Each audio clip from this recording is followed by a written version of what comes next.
या पंधरवड्याच्या निमित्ताने आणि या महाराजस्व अभियानाच्या निमित्ताने विविध योजना लोकांपर्यंत नेण्याचा प्रयत्न करत आहे। त्याच अभियानाचा एक भाग म्हणून आणि माजी सैनिक जी सेवा संघटना आहे आपली खोपोली मधली कर्जत मधली काम करणारी, त्यांची खूप दिवसांची मागणी होती की देशाच्या सीमेवर जे एक सैनिक जीवाची बाजी लावून देशासाठी लढतात किंवा आपल्या प्राणांची आहुती देतात, त्यांना आपल्या कुटुंबासाठी किंवा जे काही आपले दैनंदिन व्यवहार आहेत कामासाठी वेळच नसतो किंवा त्या कुटुंबांना ते शक्य होत नाही। अशा कुटुंबाला कुठेतरी शासनाकडून एक विशेष सवलत देण्यात यावी किंवा मालमत्ता करामध्ये सवलत देण्यात यावी, याप्रमाणे अनेक योजना होत्या माजी सैनिकांसाठी किंवा ज्यांनी प्राणाची आहुती दिली अशा सैनिकांच्या विधवा पत्नींसाठी, कुटुंबासाठी। त्यातली ही एक योजना आहे की मालमत्ता करामध्ये संबंधित स्थानिक स्वराज्य संस्थांनी सूट द्यावी।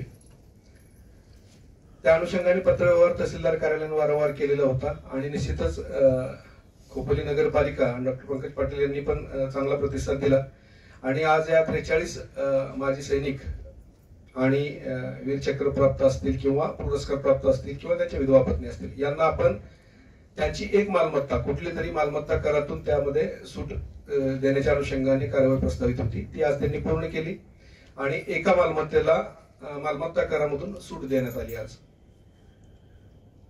ही सूट देताना निश्चितच एक भावना त्याच्या मागे होती की बाबा ही सैनिकांनाच का, तर सैनिकांचं विशेष हे आहे की त्यांना निश्चितच कुटुंबाकडे, आपल्या घराकडे, आपल्या गावाकडे किंवा आपल्या मुलांकडे, पत्नीकडे किंवा नातेवाईकांकडे वेळ देताच येत नाही। मुळात ते देशाच्या सीमेवरती लढत असतात, त्यांना सुट्ट्याही कमी असतात आणि या ज्या योजना आहेत, हे जे आपण दैनंदिन याचा टॅक्स आहे, त्याचा टॅक्स आहे, हा व्यवहार, तो व्यवहार, आमच्याकडे पण प्रचंड मंडळी येतात, त्यांची कुटुंबीय येतात, त्यांना काहीही माहित नसतं। शासनाच्या योजना आहेत। मी आवाहन करतो की कुटुंबांनी कुठच्याही अडचणी असो, त्या काही नगरपालिकेतल्याच असाव्यात किंवा तहसीलदार कार्यालयात असाव्यात अशा नाही, प्रशासनाकडच्या कुठच्याही अडचणी असतील तर या कुटुंबाने आमच्याशी निश्चित संपर्क करावा आणि या तुमच्या या समजा तुम्ही कुठची अडचण आमच्याकडे घेऊन आला तर त्या अडचणीला सोडवण्याच्या संदर्भाने आम्ही निश्चित प्रयत्न करू आणि ती अडचण तुमची सोडवून देऊ, एवढं आम्ही तुम्हाला या प्रसंगी सांगतो। धन्यवाद।